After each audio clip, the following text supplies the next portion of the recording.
The book of Isaiah, chapter 28, verse 9. Whom shall he teach knowledge, and whom shall he make to understand doctrine? Them that are weaned from the milk and drawn from the breast. I want to give all praise, honor, glory to Yahweh Bashim Yahweh Shai. Double honors to the apostles and the elders, great millstone. Peace and salutations to the hopeful elect. Again, Isaiah chapter 28, verse 9. Whom shall he teach knowledge, and whom shall he make to understand doctrine? Them that are weaned from the milk and drawn from the breast.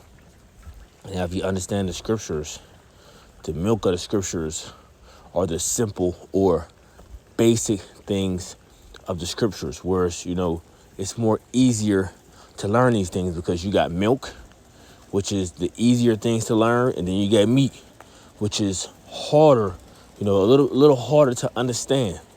All right, that's why the scriptures talk about. Where's that at in the book of Hebrews?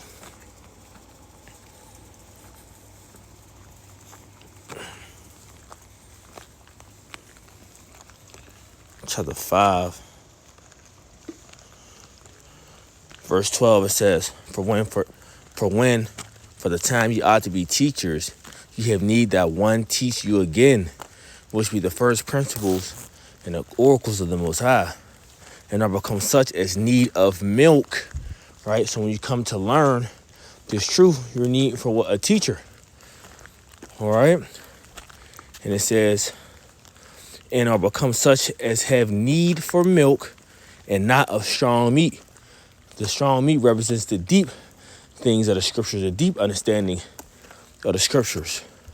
For everyone that uses milk is unskillful in the word of righteousness, for he is a babe. But strong meat belongeth to them that are of full age, even those who by reason of use have their senses exercised to discern both good and evil. So as I stated before, the milk represents the basic, the easier things to be understood in the scriptures, and the meat represents the harder things to be understood. Just like when you're a baby, you're given milk, right? You're given milk from your mother's breast to nurture you.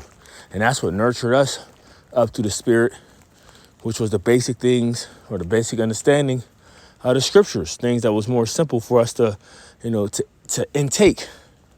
But the harder things, we had to be weaned off the milk, weaned off the breast to be able to get the meat, chew the meat, digest the meat. All right? Meaning eat it and understand it. All right? And let, the meat do its process once we swallow it. Verse 14, but strong meat belongeth to them that are of full age, and even those who by reason of use have their senses exercised to discern both good and evil. Now I want to get one more precepts, kind of lessons going in a different direction where I wanted to go, but it's all good. As long as it's edifying. The book of First Peter, chapter 2, verse, I think it was right.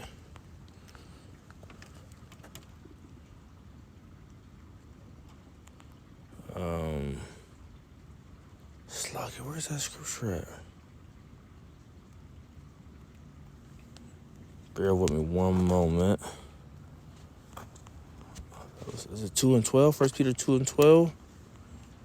2 and 2. Okay.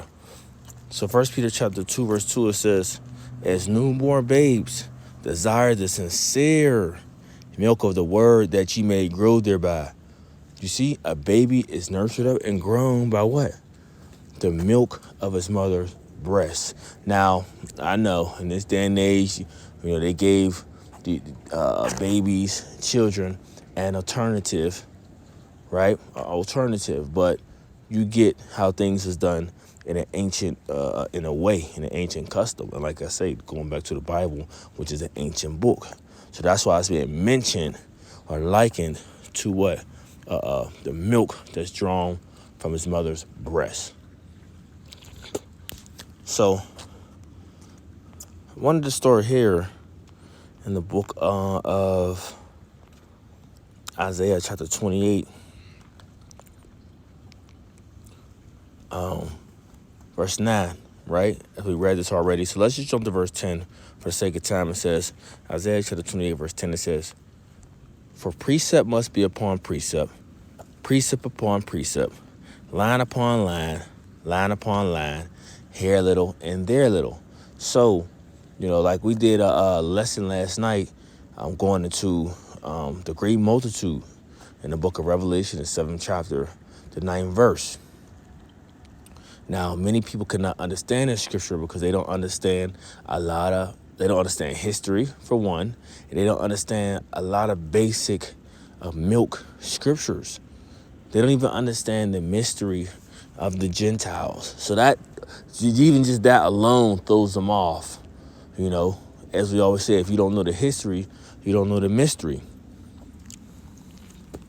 Right? So as we was going through this lesson through the Spirit, you was able to see us jump from one scripture to another scripture to another scripture. Basically, different scriptures that we were getting were backing up the previous scripture that we would read. This is how you read the Bible. Okay? You might be in the book of Isaiah, and you'll end up somewhere all the way with a precept in the book of Revelation, and you might jump all the way back to the book of Hosea, and vice versa. Okay, you're always going to be jumping to different scriptures that correlate or that back up one another, but it got to be put together in the right spirit. Like I said, during the last stream, the scriptures is a puzzle, and it just so happened that everyone, haven't been given or haven't been revealed to know how to put the puzzle pieces together. As the scriptures say, the secrets are revealed to the servants, the prophets. Now the prophets are revealed the mysteries, the parables, the dark sayings of the scriptures. And whom do they feed? Well, they feed the people. Okay? They feed the rest of the body. They feed the rest of the church. But see, this is how you read the scriptures. I'll read the verse 10 again. It says, "For precept must be upon precept, precept upon precept, line upon line, line upon line, here a little and there a little." And what these so-called Christians like to do, or what they try to say is they call it Hebrew hopscotch. That's what they call it. But here it is. They can cherry pick all the scriptures they want. They can just somehow just jump to the New Testament out of nowhere and just jump to John 3:16. But they didn't read verse 14. They didn't read verse 15. They just jumped to the 16th verse. "For God so loved the world." When you clearly go into the context, it's speaking of the Israelites. Even when you go to the previous verses above. Right? But they do this with a numerous amount of scriptures.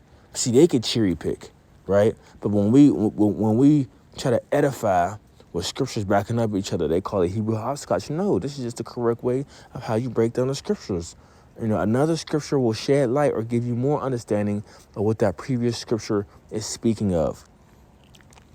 On top of the scriptures being written in code, because everyone wasn't even supposed to get this word anyway. Even the Lord, when he spoke in a mystery, so to speak. Let's get that. The book of Revelation, Matthew chapter 13, verse 9, it says, "Who have ears to hear, let them hear." Why would the Lord say that? Meaning what? He who have understanding, let them understand. Right? We know the people had ears. It wasn't like they was walking around with no ears. But he meant something behind that. And what did he mean? "And the disciples came and said unto him, Why speakest thou unto them in parables?" Lord, why are you speaking to them in this code like that? Right? "And he answered and said unto them, Because it is given unto you to know the mysteries of the kingdom of heaven, but to them it is not given." And it's the same thing going on today. Everyone wasn't to be revealed the mysteries of the kingdom of heaven. So they don't know. See, they don't understand. You see, because it wasn't given to them. Now, this also here go a precept to back that up. The book of Romans, chapter 11, verse 7. It says, what then? Israel have not obtained that which he seeketh for? But the election have attained it, and the rest were blinded. You see, so the Lord blinded these people that they wouldn't get it. Right? That's what's really going on. That these people were blinded. Now, when you jump to verse 8, because I was going to go to the book of Isaiah, which also this goes into, as it says, according as it is written, the Most High have what? Given them the spirit of slumber, eyes that they should not see, and ears that they should not hear, and to this day. And David saith, let their table be made a snare, and a trap, and a stumbling block, and a recompense unto them. Let their eyes be darkened that they may not see, and bow down their back all